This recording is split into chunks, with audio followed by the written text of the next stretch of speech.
கருணக்கிழங்கு தோல் சீவிட்டு இந்த மாதிரி கட் பண்ணிக்கலாங்க. பாத்திரத்தில் தண்ணி சேர்த்துக்கலாங்க.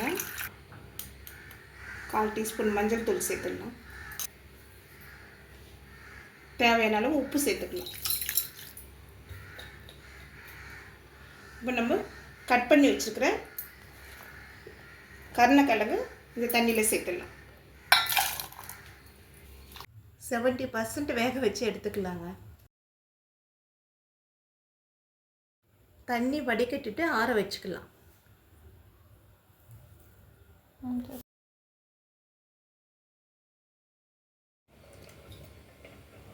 கடாயில் 3 டேபிள் ஸ்பூன் எண்ணெயை சேர்த்துக்கலாங்க. இப்போ எண்ணெய் சூடாயிடுச்சு. 1 ஸ்பூன் சோம்பு, 2 காஞ்ச மிளகாய், 1 இன்ச்சு பட்டை. இப்போ வறுபட்டுச்சு. இப்போ பூண்டு 5 பல்லு இடித்து சேர்த்துடலாம். கொஞ்சம் கருவேப்பிலை சேர்த்துடலாம். இப்போ கருணக்கிழங்கு சேர்த்துடலாம். கருணக்கிழங்கு சேர்த்துட்டு ஒரு 2 நிமிஷம் வதக்கிக்கலாம்.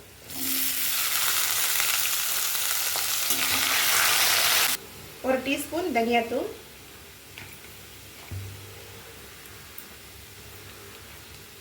2 டீஸ்பூன் மிளகாய் தூளுங்க.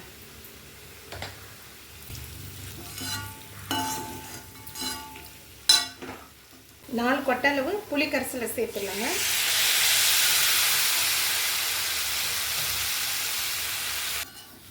இப்போ கலரி விடலாங்க.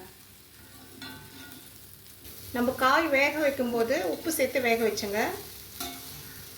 அதனால் உப்பு கம்மியாக இருந்துச்சுன்னா வேணும்னா நீங்கள் சேர்த்துக்கோங்க. லோ ஃப்ளேம் வச்சு வறுத்து எடுத்துக்கலாங்க. ஒரு 15 நிமிஷம் ஆகுங்க. நல்லா வறுபட்டுச்சு.